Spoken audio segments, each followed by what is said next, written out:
At the end of this month, the Royal Commission into Victoria's Black Saturday bushfires will release its report into the causes and circumstances of the blazes that killed 173 people in February last year. It's hoped the report might give some closure to the untold number of people still suffering from the psychological effects of that devastating day. The hidden toll is among children who struggled to deal with ongoing distress and trauma that experts say might linger for up to 2 years after such an event. One program designed to help those children is being rolled out in Victoria, and as Mary Gearan reports, it's targeting parents.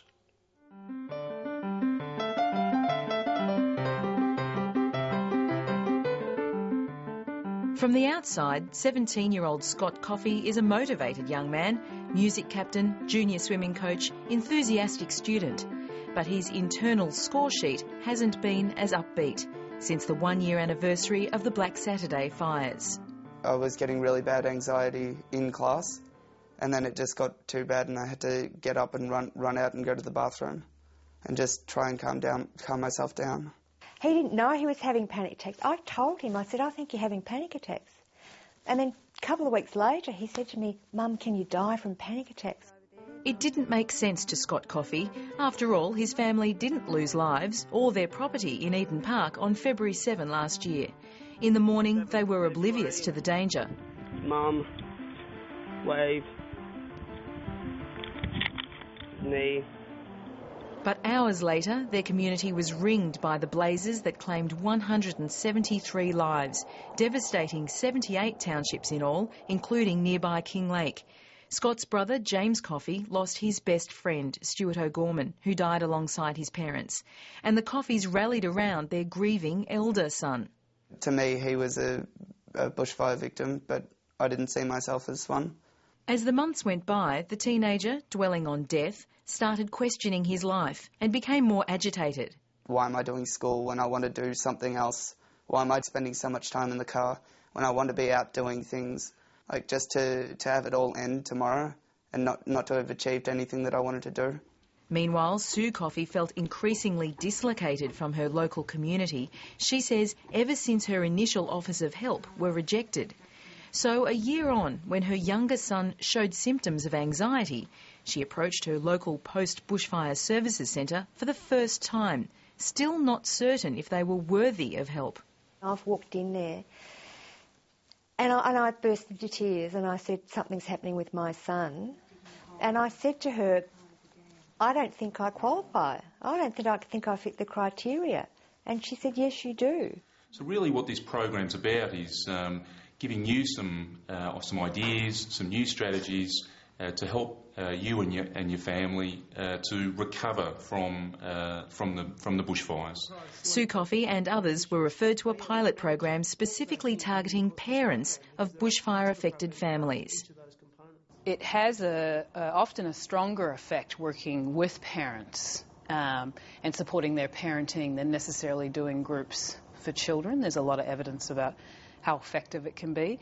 And obviously parents are the ones that are in there for the long run. My son and I are both having nightmares. The program's been adapted from counselling programs offered in the US post-Hurricane Katrina and is run jointly by the Australian Centre for Post-Traumatic Mental Health and the Parenting Research Centre. It's now being rolled out across Victoria after the first 8 participants in Kinglake reported they were grateful for the help.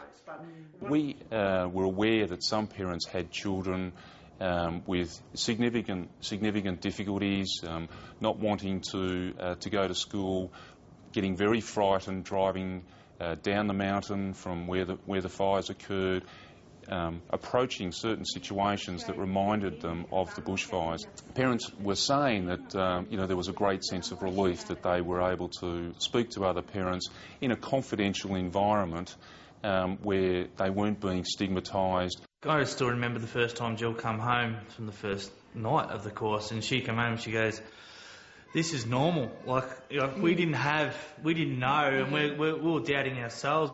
These bushfire survivors found the courses helped them with the biggest emotional roller coaster of their lives. Gillian Anderson Buckland went into labour with Gypsy on the morning of Black Saturday, and she fled with her 3 other children as the embers swept onto their home. Literally, I just stopped and I thought, this baby can't come. I remember getting into the car and holding my legs together really, really tightly and thinking, feeling the pressure and just thinking, no, I can't deliver you now.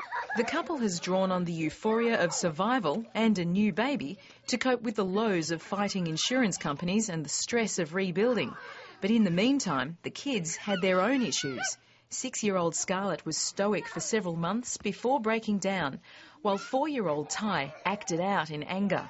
It was screaming and yelling and crying and punching and kicking and biting and hitting and, and you say, like, all kids do those things, but this is at such an extreme level. So with him, it was just learning new strategies that were appropriate for him to try and discuss what was making him behave so badly.